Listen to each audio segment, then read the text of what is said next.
Hey everybody, this is Jack Allwell with another money episode. Today, I'm going to be giving some of my reactions to the book, The End of the World is Just the Beginning by Peter Zeihan. And we're going to be doing a more in-depth discussion on the Brothers on Books podcast. And I implore you to go check that out. It should be released in about 2 weeks' time. And that will be with guest host Daniel Meiji, our cousin. This book is mapping out the collapse of globalization.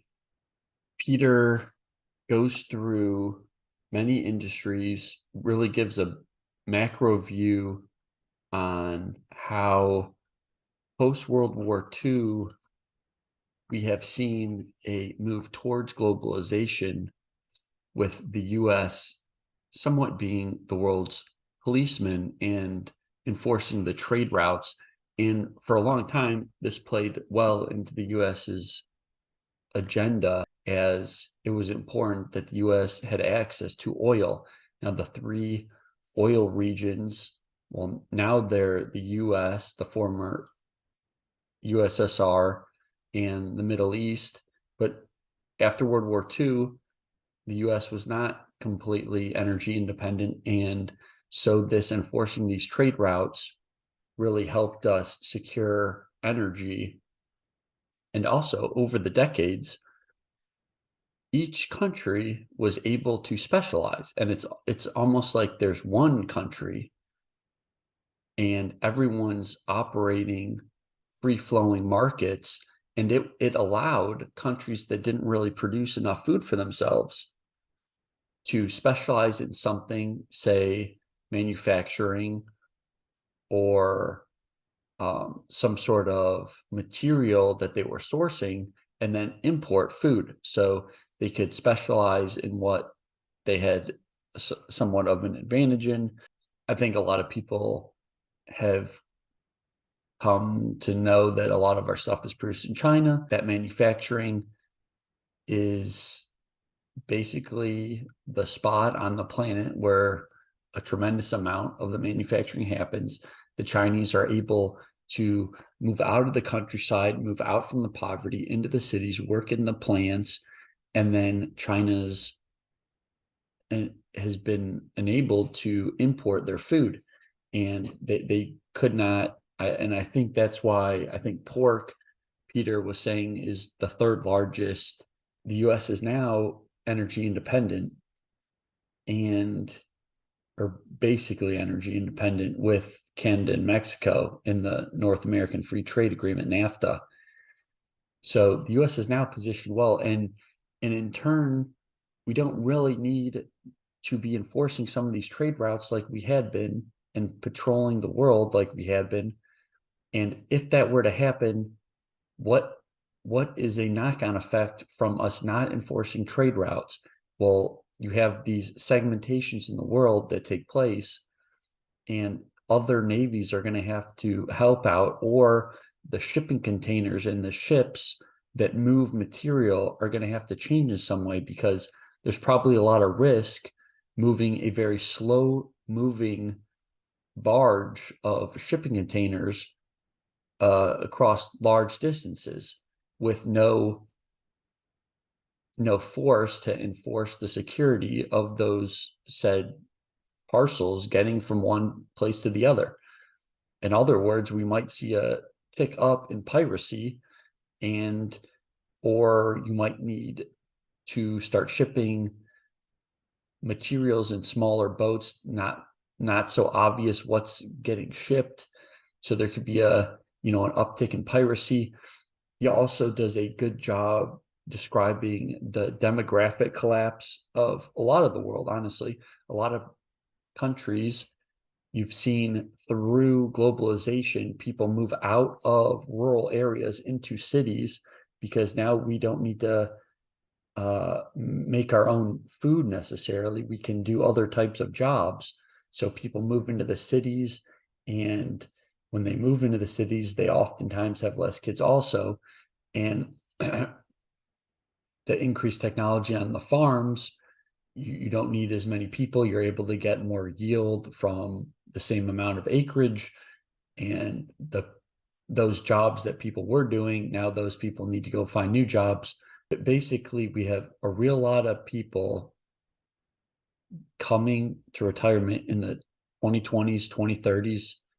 Some he's projecting the 2040s, but I guess I would say there's still time for not to be a demographic collapse if you have that far out. But 2020s, I mean, China in particular has the worst demographics on the planet. It sounds like they would need to, each female would need about 2.1 kids to sustain the population, but they're only at like one child per female.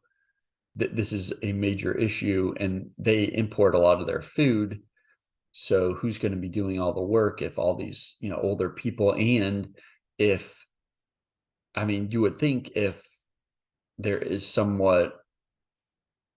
chaos going around, that if they wanted to or needed to go get more food in some way, because if other countries aren't buying what they're selling, and if there's no way to enforce the trade with some of their partners,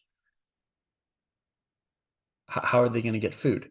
And a lot of their food would need to be grown, so people would need to move out of these big cities and these manufacturing plants and start working on the fields again. Problem is, it sounds like the soil in China is very bad, and on average, in terms of different fertilizer levels, but it sounded like I think it was the phosphate component.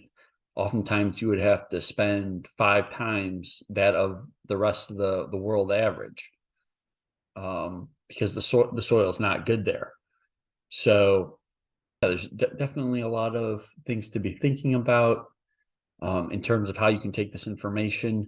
It sounds like in terms of climate change and green energy, a lot of the materials used in those batteries and solar panels, like cobalt, copper, lithium, sounds like there's going to be a shortage, and there's not enough to keep up. So that could be something to look for.